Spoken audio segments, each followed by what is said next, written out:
Hey there, Hoops fans. We have an empty space, but now we don't anymore. It is your boy Jonathan Macri with you for a fresh episode of NBA Takedown. I am here with Shawn with a W. Shawn with many W's after the victory laps he was taking last night. We'll get to that in a second. Jeff Johnson will be joining us momentarily. Shawn, I think I'm going to ask you how you're doing. I think I know the answer to that question. I'm doing great. Not because the Pistons lost, because as I've said, when people have asked me who do I want to play between the Pistons and the Cavs, and I would say yes. But I just had to remind some people that, went a little too early. And listen, if you go early, one person in particular, not really him, because he's a engagement, clout chasing, engagement farmer, rage baiter, who basically admitted as such on the app today. I wonder if Jeff knows who you're talking about. Of course he knows. Everyone knows. Of course I do. Of course I do. Yeah, there was a generational block spin last night. Generational. Yeah, I have to say that was like, I haven't seen a block spin like that in probably like 10 years. Like, that was like old school Twitter. That was like old school Twitter. Like, this dude took his lumps, and now he's about to be banished to the island of irrelevancy. He'll be back. They always come back. Doesn't matter who they are. They always come back. It's Twitter. You never fully, The dead don't die. So Shawn's having a good day, but not just because the Pistons went the way of the dodo bird. Jeff, how are you doing today? I'm good, man. I can't complain. It feels like after 1,000 years, a millennium has passed, and now the Knicks finally have their opponent, so we can get this Final Four in the NBA rocking. Yes, and we will get to the Final Four. It's going to be a bit of an abbreviated episode of NBA Takedown. One, because we are just putting forth a prodigious amount of content over at Knicks Film School, and this is my third pod of the day. And two, my wife is currently doing a work thing, so I have to get my daughter off the bus. So I would like to start, if it's okay with the two of you, with the four teams that just got eliminated, and we will go. I will let you guys pick who you want to talk about first, and let's do it like this. Lakers, Pistons, Wolves, and our dear friends from Philadelphia. Who should we talk about first in terms of this is the team with the I don't want to say the most concerns heading into their offseason, but with the biggest question marks heading into this offseason? And I'm curious if we have the same answer. Jeff, who would you put at the top of that list? It's out of the Lakers, the Sixers, the Wolves, and the four teams that just got eliminated. Lakers, Wolves, Sixers, Pistons. Biggest question marks heading into this present offseason. Biggest? Yo, I'm going to go with the Sixers. Interesting. Shawn, what's your answer? I was thinking Sixers also. Really? Okay. Yes. Okay. I was toggling back and forth in my mind between Wolves. Actually, honestly, okay, this is going to make for a good discussion. Here's what the Sixers are last for me, and here's why. We did a worst contracts draft. Many people have done worst contracts drafts. Shout out to the Ringer. Joel Embiid and Paul George prominently placed right on that list, very high up. Is there anything this summer that's going to get, well, maybe Paul George, but yeah, Joel Embiid. Is Joel Embiid going to be on another basketball team next year? I wouldn't put it. I wouldn't rule it out. I've seen for years, no one can trade. No one will trade for that contract, and that contract gets traded for. I've seen that going way back to Juwan Howard from the Bullets. Oh dear. So I'm not ruling that out. And even to stack on that, right? Just because there's an obvious answer doesn't mean there's not even bigger questions beyond that. So like, that's the why answer doesn't answer the major question. It just placates it. So maybe we're arguing about semantics, because the reason I have them last is because if we're talking about the immediate offseason that is upcoming now, I just don't think that team has a ton of options. I don't think that there's a ton of ways that they could escape their current predicament. So maybe we're actually agreeing. So they have the least amount of options. So you're correlating that with, basically you're like, well, the answer is you got to stay with what you got. Like, there's no other answer. I don't have big questions, because where is the question that's going to involve them getting out from under the rubble? Are you going to trade Embiid? What you going to do with Paul George? You trying to re-sign Oubre? Are you Quentin Grimes? Well, we know you're not getting the 30 mil, but what are you going to do? Who's out there that can help retool around Maxey and VJ? When do you start the Embiid offboarding process? Who's the general manager? Who's the general manager? That's a doozy. That's a good one. How many picks are you willing to get off of pick? Are you willing to use picks to get off of Embiid? Can I make the case? And I think it's a pretty easy case. Can I make the case for Detroit? Because Jalen Duren last night scored how many more points than you, Shawn? 6 more points? 8 more points? I believe 8. One of those. It's a single-digit number. I have it in front of me, actually, right here. We were talking. Duren, 7 more points. 7 more points. We split the baby. We were talking about this last night during the watch-along, spitballing. I mean, it's gonna get 40 a year, and then I felt like an idiot because I listened to Bill and Zach on Bill's pod this morning, and they were talking about 30 a year. I'm like, oh goodness, 30 a year. Those are. Who makes $30 million a year? That's Dyson Daniels money. I think Dyson's 25. Oh, well, okay, maybe a little bit more than Dyson. 30 million a year. That's our friend Julius Randle money, because he's on 33. We will be getting to him shortly. But like, Jeff, so you have to deal with the Duren thing. You have this team that just finished with 60 wins that you have to get a secondary creator in there. You could deal with Asar Thompson now because he's extension eligible. Not restricted yet. You could deal with him now. Tobias Harris was the second most important offensive player in your team. He's 30, gonna be. He's almost our age, and he needs a new contract. Like, I think there's a pretty clear case for why the Pistons should be first on our little list here. They have. Well, see, for me, I think a lot of those questions have answers. Tobias, thanks for the memories. It's time to say goodbye. Okay. Easier said than done. He was scoring 20 points a game for like 3 weeks. Yes, and then in the 3 games that mattered the most, he went back to being Tobias Harris. So now, you think he's going to take 1 year, $20 million? This is going to be his last payday. He's going to want 3, 4, 60, and you don't want to, like, what did Bill say? Like, you get in trouble when you pay dudes that aren't that good more than they should in a salary cap league. You don't want to go years on a guy like Tobias Harris. You know where he can go? Back home? No, nope. They not doing that again. You sure? Who's the You don't want to to go back. He don't want to go back. They hate him. They can't stand him. I'm not even. They hate him. They hate him. Like, I'm in a group chat with a bunch of Philly dudes, and like talking about the series, talking about Game 7 last night, and then a Tobias Harris run just slander fest just started out of left field. Nah. Okay, so you let Tobias Harris walk. Still some pretty big dominoes with Duren, Thompson, and then again, where are they getting the secondary creator, and is it going to cost them Asar Thompson? Like, and is that something that they would think about? I think about, in terms of when I think about big questions, I think about stakes, and I think the Pistons, because they were just the number 1 seed, I think the stakes are there. They are theoretically ready to step up in weight class now. But it is going to depend on what they do this offseason. That's why I would argue for them as number 1 on the list, but I understand your guys' points as well. No, that makes sense. It's almost as if we're asking who has the more complicated situation. Fine. That's a great, right? Yeah. Like not to like throw, I get what you're saying, but that's how I'm thinking about it now. Because from your perspective, the Sixers, it ain't really that complicated. No, it's not. You got to keep, ain't nobody trading for those.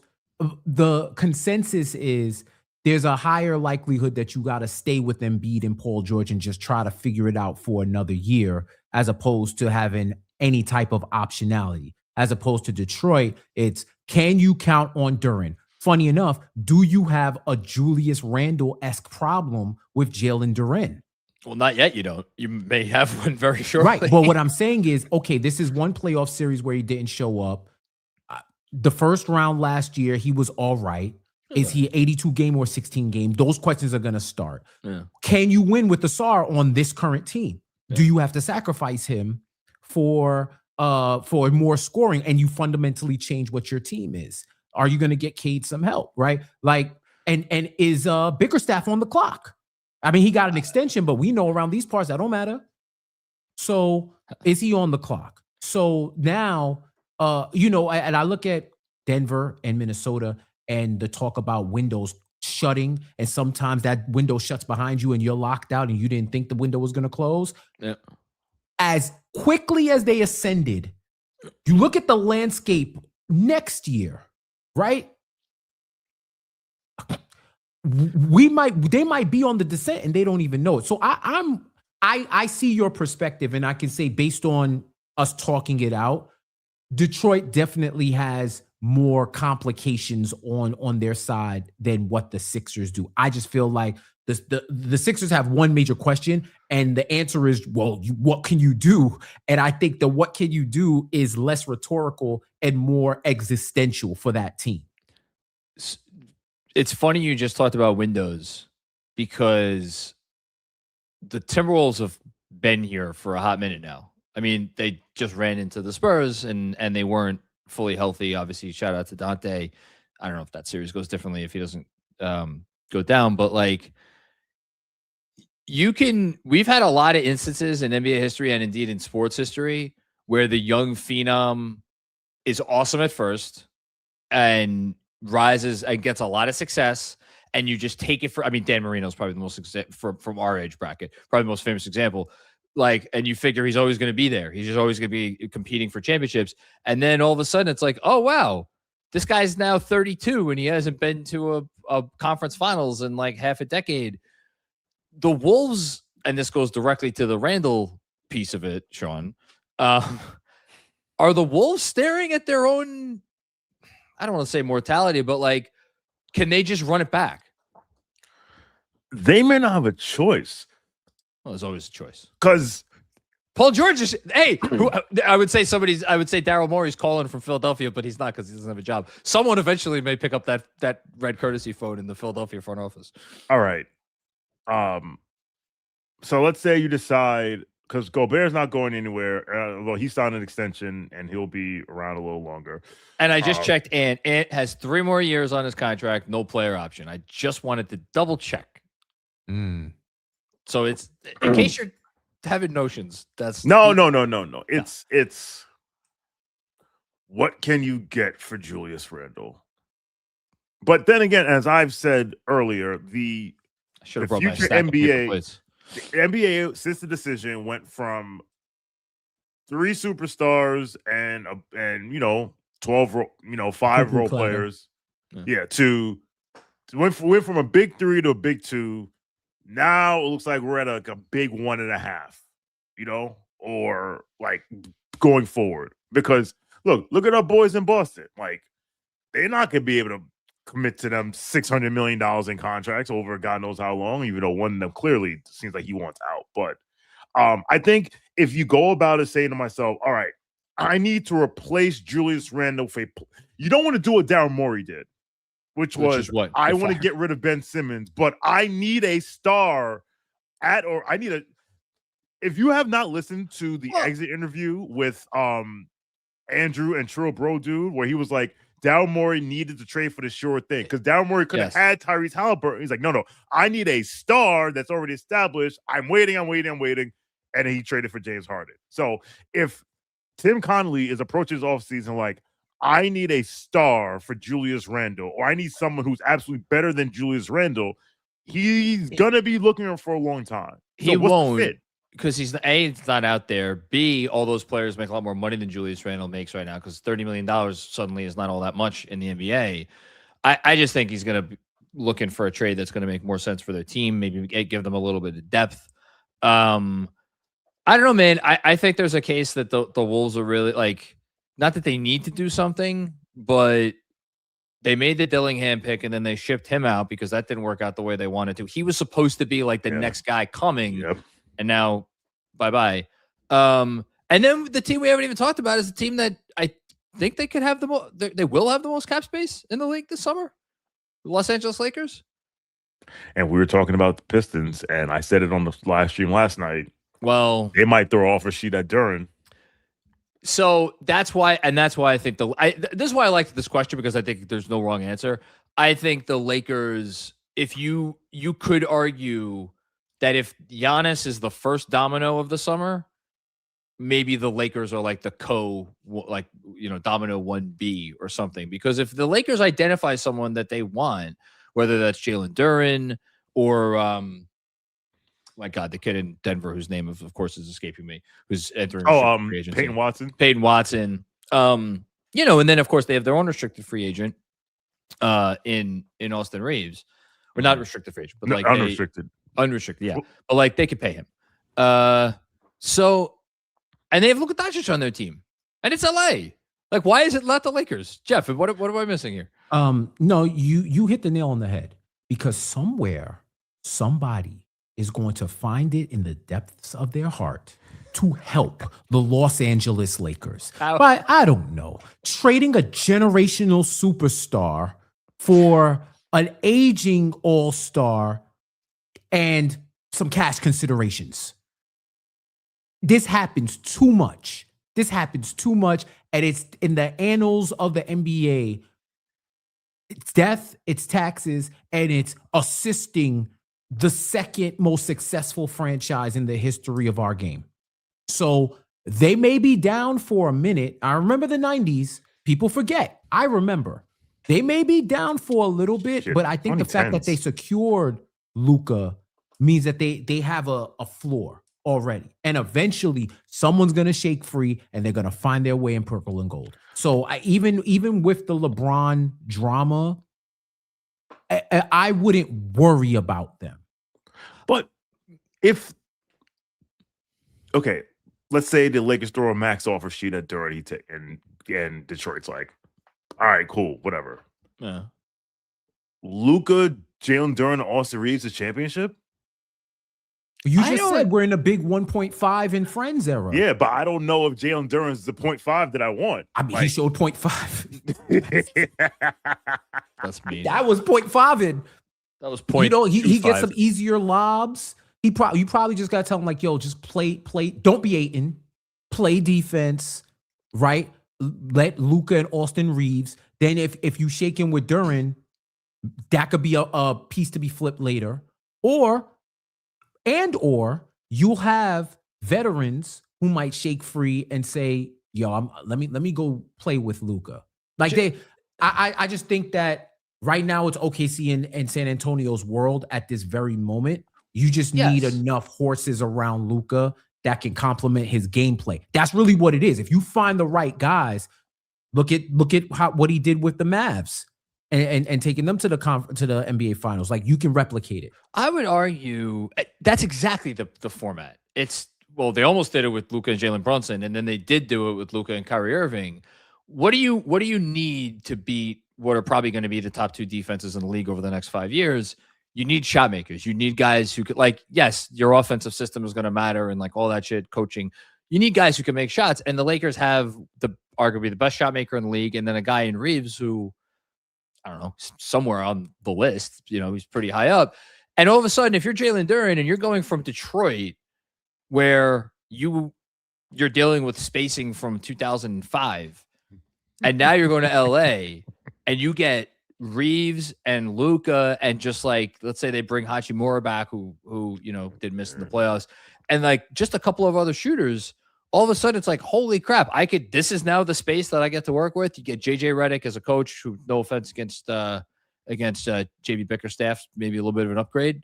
I can see Duren being into that. I don't know if that's going to happen, but I could see him looking at it and being, that's interesting. I'm looking at the Lakers cap sheet right now. It's wide open. It's just Luka and Reeves' cap hold. It's 101 million under the second apron and 114 under the first apron, 114 under the second apron. I'm going to look at this right now because I don't think, other than Luka and Reeves' cap hold, they may have one other contract. Like Jared Vanderbilt, I think, is on the books. It's Jared Vanderbilt at 12. Yes. And they can move Vanderbilt. Yeah. Jake LaRavie at 6. Dalton Connect at 4.2. Club option for Nick Smith. I'm going to assume this guy, LeBron James Jr., won't be on the team.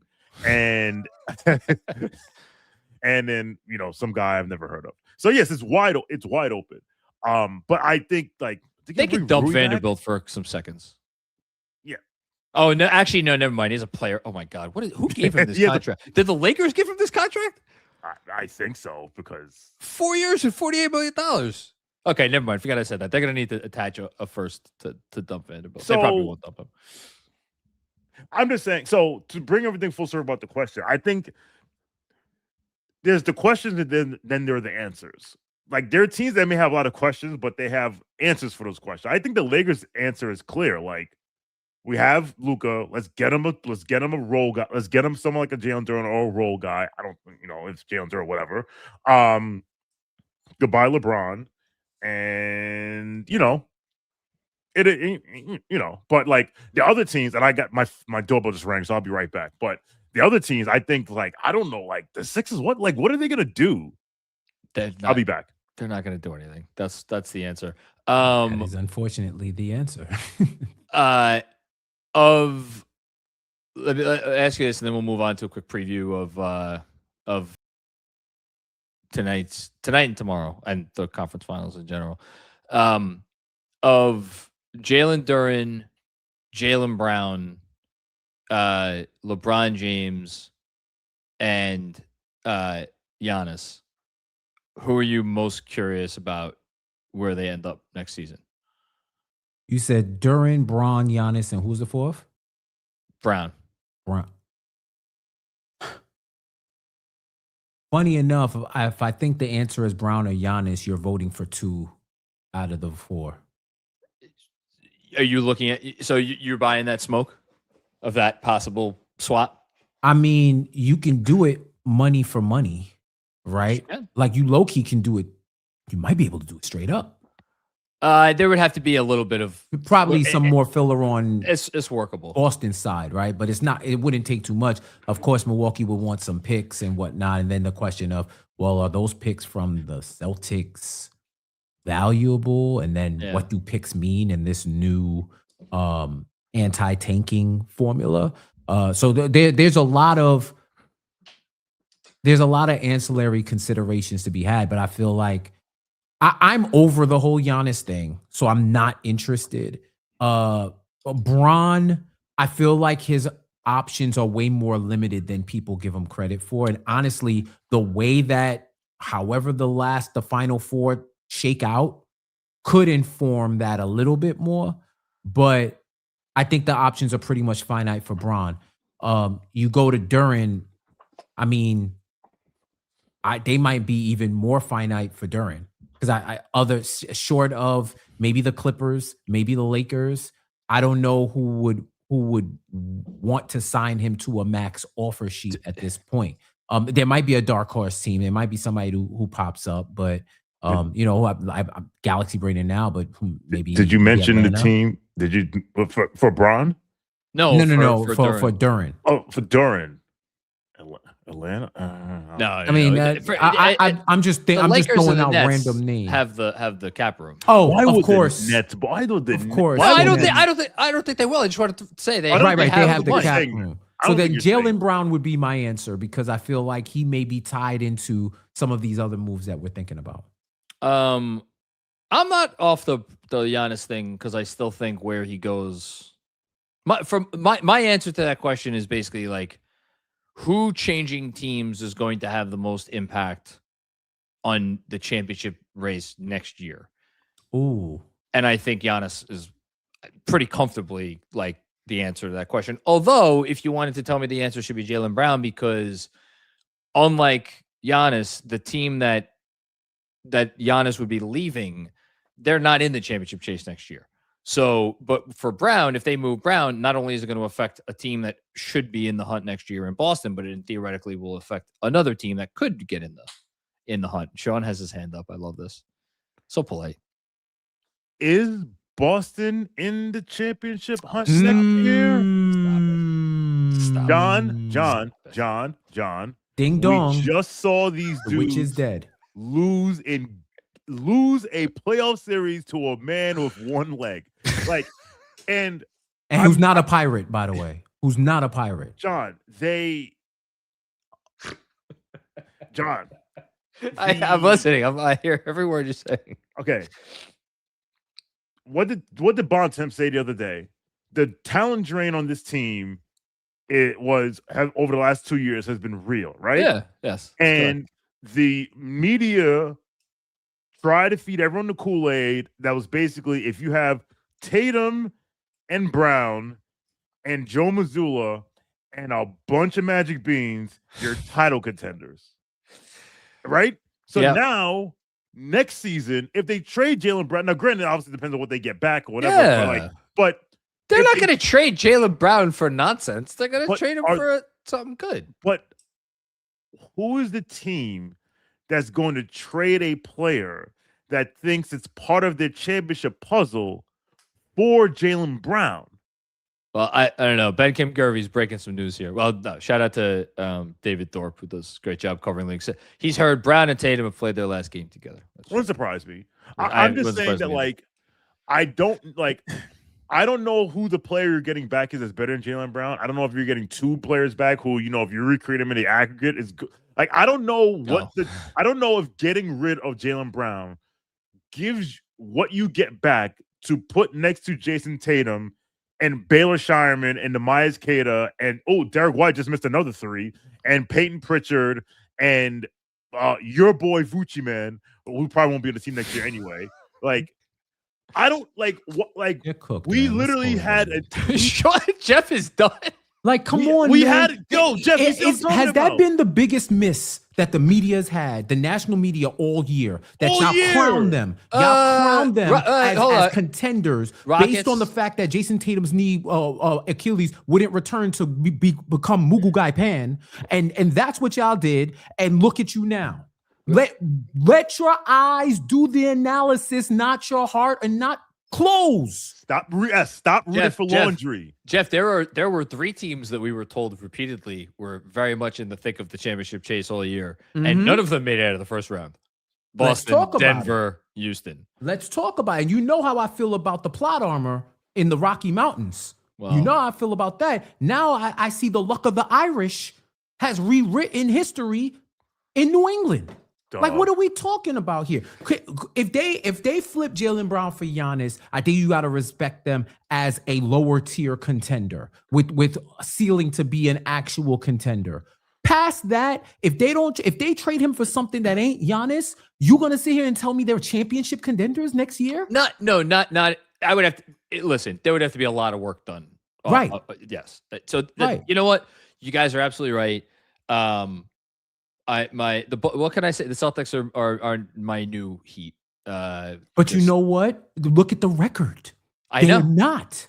Well, no, they're not because, and this is the one thing on the Bontemps interview that I was mad at myself, is, when he was talking about how the Celtics would have won that series against the Knicks X number of times. This is now 3 out of 4 years that the Celtics have lost a series, which when people went into it, everybody agreed, oh, well, the Celtics will win this series 7 or 8 out of 10 times.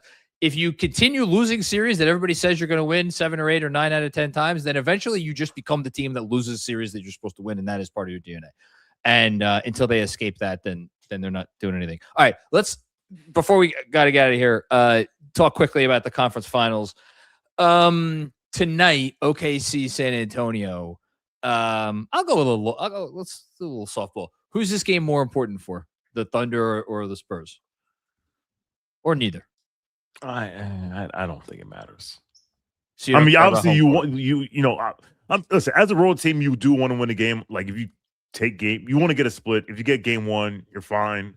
You're in a good position. You can steal home court advantage. But like, if they lose game one, it's not going to be, unless it was just like they just made a whole bunch of stupid errors, or the OKC defense made it look stupid, or Adam Silver said, okay, they can use 2-2x4s instead of one to hit people over the head with. But I think it benefits San Antonio more to win this game. I don't think they need it more necessarily. The only reason I asked the question is because would there be something to if the Spurs went into OKC and they won and they beat the team that has not lost in the playoffs yet? Mm-hmm. Would it not reaffirm the suspicions from the regular season that like, oh, the Spurs just have this team's number, and it would challenge the Thunder in a way that maybe they have not been challenged in, the better part of 2 years. Jeff, you think there's anything to that? If I had to pick a team, I would say OKC, because you want to smash any type of hope that the Spurs have that they are for real and that they do have your number and that they're just a bad matchup. Similar to the Knicks, the Thunder have had a few days off. I think they've had 7 days off as well or more. Oh, yeah. Right? Wow. Yeah. So now we're dealing with this same rust thing for OKC, right? The Spurs, they have a couple of extra days. They're coming in there. They're going into OKC. Y'all been sitting here. J-Dub is back. Right? J-Dub is back, and you do got to monitor that. But now you're in a position where you can take command. At this point, I don't care about the percentages of the team that wins this game, the team that wins that game, because this series has thrown all of that out of the window. It has kind of thrown a lot of that out of the window, right? That's true. So I'm looking at it from a pure psychological perspective. If you want to impose your will on the Spurs, take game one, and now we're going to reset. Even if you lose game two, you've already established like, hey, we figured it out. That's why I think that game, the last game of the regular season where OKC blew them out, was important. Mm-hmm. Yeah, no, like that's true. You beat us in all types of competition across all competitions in the league. This final game, daddy's home. Daddy's home, and we're not hearing it. So just to let you know, we are capable of smacking y'all. Don't get it twisted. And I think that was important. And I think that same logic for me applies to game one. I don't think it's doom and gloom if they lose, but do believe you are going to be instilling confidence in an already confident squad that probably thinks they can get you out of here in like 5 or 6 games if they really lock in. Probably. Yeah, because they're not going to be afraid. Nope. Bill and Zach did their like the rankings of like where does this stack up against like the biggest conference finals of since the decision. I just want to go another way very quickly in terms of individual matchups. We've obviously had big names in conference finals over the last 15 years, but a lot of those, like for instance, we had Jokic, LeBron, but LeBron was 30 years old or something. Mm-hmm. I think in terms of guys who were like either in their prime or in Wemby's case before his prime, just going back over again since the decision, I think you probably have to. It has to be one of the Steph teams, either 2016 where it was KD and Steph, or if you want to fast forward to 2022, Steph and Luka. Those are the only ones in either conference that I see something on par with what we're about to get with Wemby and SGA. In terms of anticipation, Warriors, Thunder, 2016. In terms of just like the star power of the top two players. Oh, star power. Actually, I think it was either Bill. I'm looking at the list of the conference finals right now. I don't see another one that's the one that popped up for me was, and they called it out on the pod. It was 2012 Spurs Thunder, because that was Russ, Duncan was already Harden, Duncan, but the Spurs didn't have. There was not, because Kawhi wasn't there yet. Tim Duncan was past his prime. That was Tony Parker was arguably the in terms of like accolades and stuff. He might have been the best guy on that team. That's fair. So yeah. Yeah, then it's probably 2016 Warriors Rockets, and then tip of the cap to 2019 Raptors Bucks, because you had Giannis, Kawhi. Yes. Mm-hmm. Speaking of the Eastern Conference, I haven't talked to you guys since last night. One thought, one Knicks Cavs thought. Jeff, you go first. No, that's a good question. One thought or one matchup. How about that?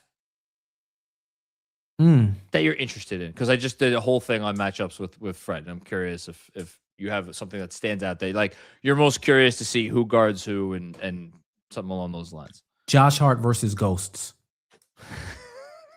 This is why you're the best. This is why you're elite. Josh Hart versus Ghosts. He is the ultimate X Factor. He is the X-Man. He is the X-Man of the X Factors right now. If we get Sixers series Josh Hart, this one is going to be over quickly. Quick, fast, and in a hurry. Because it at this point... Wait, which Sixers series? The one we just 24. played? 24. Oh, okay. Where Nick Nurse left them open and he was like canning threes. Yeah. Because at that point, you get into my bag when they were up 3-0. What else are you going to do? The Cavs are not a lockdown defensive team. They're going to the Juggernauts, as I call them now, the Juggernauts are going to make you choose who you want to beat you. And even when you make that choice, they will make a different choice for you. Yeah. That's where all the flex screening and the picking and the back cuts and their perimeter guards are not good off the ball. They are not good. And I saw it in Detroit. How many times did Duncan Robinson pop out for a wide open three? Lost. They were lost in the sauce off ball. That is a deadly combination with this new Juggernaut offensive lineup. It is just a recipe for disaster. And now if Josh is willing and able to hit those threes, now you're going to make a different decision. Now, once you get Allen off of him and you got to put Allen back on Towns and you're going to try to roam with Mobley, someone else is going to pop open. Well, and the Knicks have too many offensive weapons. My guy Shawn was the one who has been beating the drum all year that a team with one creator cannot win more than one playoff series, and they were able to pack the paint. You cannot pack the paint against the Knicks. You could try, then it's going to be death by 1,000 cuts. Well, the thing with Hart, and this is talk about Tom Thibodeau not beating the allegations. A lot of times last year when he wasn't feeling it, it was like a dead spot on the court. Now, like very, very, very rarely, especially over the last 7 games, have we seen just kind of Josh Hart being out there, not doing anything, cramping the spacing. Like they are constantly moving. You know, you talk about like they may make you may think you have the choice of where, you know, the Knicks are going to beat you, but they're like the Ouija board where it's like, I'm not moving it. Well, I'm not moving it. Well, someone's actually moving it for you and you just don't even realize. Shawn, what's a matchup you're looking for? Do not foul James Harden. That's the matchup. Whoever's in front of him, do not foul James Harden. That's it. That's the only, like, you want to lose a series? Send that dude to the line 9 times a game. Yeah. Do that. Well, he's shooting 7.5 times a game in the playoffs, so that's a lot. Because Detroit couldn't keep their hands to themselves because they're like, oh, wait a minute, you're not just supposed to grab people all the time? Oh, we don't know how to play defense unless my elbow's in your ribs. No, the Pistons were like a horny 7th grader playing 7 minutes in heaven. It was very handsy. Very, very handsy. You're trying to get to second base every possession. Yeah. Okay, I have to go pick up my daughter from the bus. Very quickly, last word, Jeff, before we get out of here. Well, I'll pass it to Shawn because I know we got some promotion to do. Oh, let us. Last word. Watch party tomorrow, Tuesday, May 19th, 7 p.m. at the world-famous Penn 6, 31st Street between 6th and 7th Avenues in the greatest city in the world, New York, New York. We will have open bar from 7 to 8. You got RSVP. Drink specials. We have a special margarita called the Spider Killer. You make sure you get one of those. Shout out to our people at Fanatics Fest who will be there giving out stuff. We're gonna have raffles. If you want to get a discount, they'll be giving out discount codes for Fanatics Fest because You may see some Knick legends. Maybe I heard Patrick Ewing might be there. I heard Marty Stoudemire might be there. I know Jalen Brunson's going to be in town because he picked the worst date of the summer for a tournament, but we'll have that discussion another time. And Cat may be in town. So, again, come out tomorrow night, 7 p.m. We'll be there. I'll be there. Jeff will be there. Jeremy will be there. John will not be there because John has more important things to do. But come out, make sure the description, KFS Watch Party, tinyurl.com/KFS Watch Party ECFG1. Everybody, if you're unlike me and you are young and you don't have children, you should go out and drink for game 1, and you should do so at Penn 6 because it's going to be a fun, festive time. Okay, that is it for us on this episode of NBA Takedown. Thanks for joining us for an abbreviated edition. We will be back with more fun and games, as we always are, next Monday. In the meantime, tune in, Knicks Film School, all kinds of content coming out this week. I'm sure I'll be talking to both of these guys in short order. Until then, enjoy your week and